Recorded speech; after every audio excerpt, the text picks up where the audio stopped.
بسم اللہ الرحمن الرحیم حامدا ومصلیا ومسلما اما بعد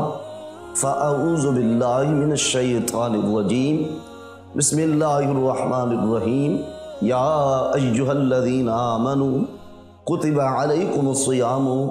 کما کتب علی الذین من قبلکم لعلکم تتقون صدق اللہ مولانا العظیم۔ محترم و معزز سامعین و ناظرین، صحیحوال میڈیا کا پروگرام دین و دنیا کی روشنی میں خصوصی ٹرانسمیشن ماہ رمضان کیسے گزارے، اس پروگرام کے ساتھ حاضر خدمت ہے مفتی محمد غلام رسول۔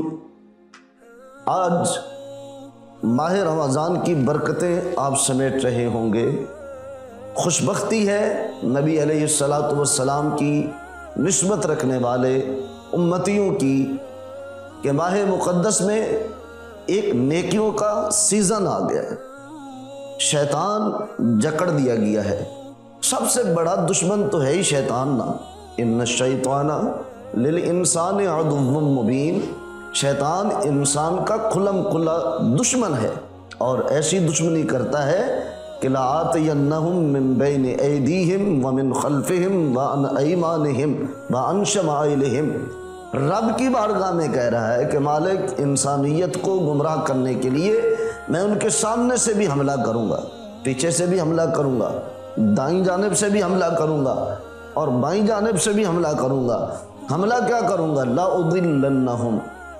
میں انسانوں کو گمراہ کروں گا، وَلَأُمَنِّيَنَّهُمْ، میں ان کے دل میں جھوٹی خواہشات اور آرزویں پیدا کروں گا، وَلَآمُرَنَّهُمْ،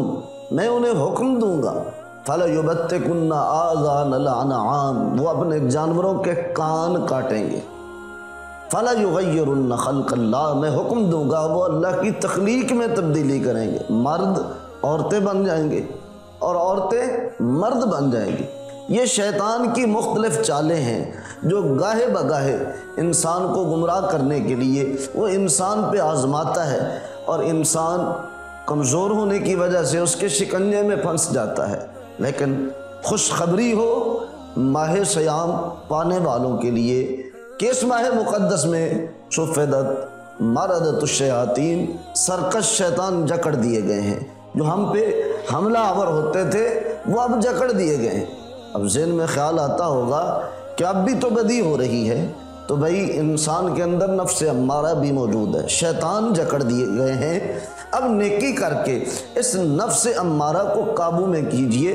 چونکہ جب تک انسان اپنی خواہشات پہ کنٹرول نہیں کر لیتا تب تک اس کا ایمان کامل نہیں ہو سکتا۔ تو یہ خوشخبری ہے ہمارے لیے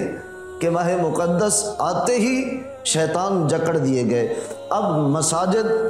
بھرپور ہے نمازیوں سے اور ماہ رمضان کی برکتیں سمیٹی جا رہی ہیں۔ ارشاد باری تعالی، یا ایھا الذین آمنوا، اے ایمان والو، کتب علیکم الصیام، تمہارے اوپر روزے فرض قرار دیے گئے ہیں، کما کتب علی الذین من قبلکم، جیسے تم سے پہلے لوگوں پر فرض قرار دیے گئے تھے، لعلکم تتقون، تاکہ تم متقی بن جاؤ، پرہیزگار بن جاؤ۔ یہ ماہ رمضان آ چکا ہے، اس کے نام میں ہی بڑی خوبی اور بڑا کمال ہے کہ یہ رمضان رمضن سے مشتق ہے، جس کا معنی ہے شدت کی گرمی۔ جب ان مہینوں کے نام ترتیب دیے گئے تھے تو یہ مہینہ شدت کی گرمی میں آ رہا تھا تو اس کا نام رمضان رکھا گیا۔ اب روزے دار ماہ رمضان میں جب اللہ رب العزت کے احکامات کی تعمیل کرتا ہے، احکامات الہیہ کو بجا لاتا ہے، تو پھر ماہ رمضان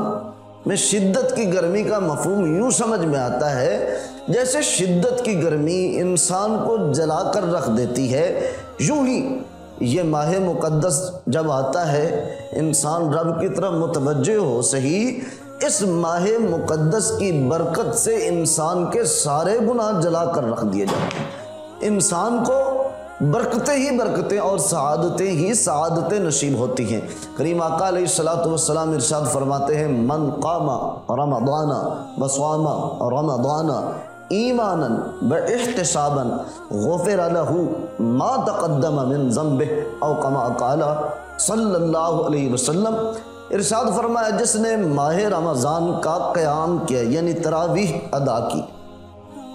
وصام رمضان،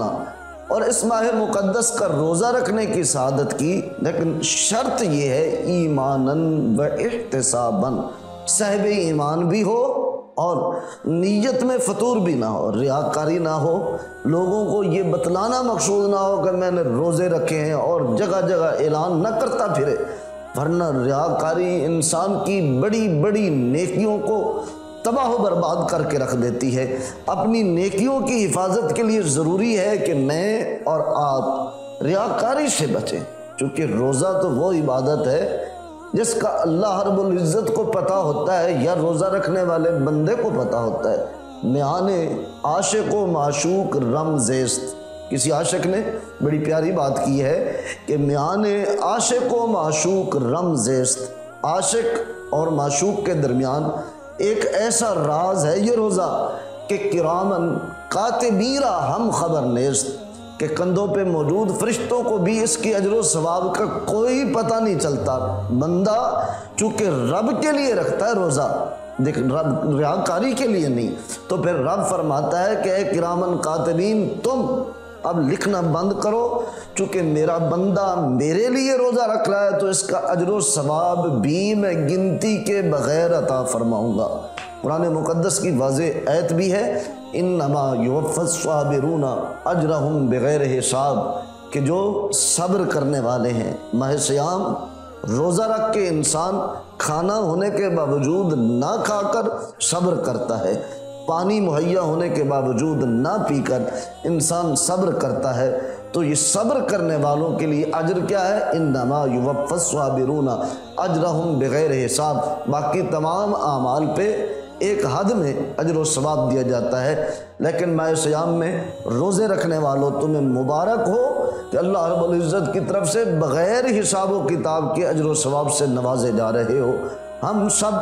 کوشش کریں یہ ماہ رمضان نیکیوں میں گزاریں اور گناہوں سے مکمل اجتناب کریں، تاکہ اس کے نور اور اس کے ثواب سے ہمیں بھی وافر مقدار میں حصہ نصیب ہو۔ وما علیہ الا البلاغ المبین۔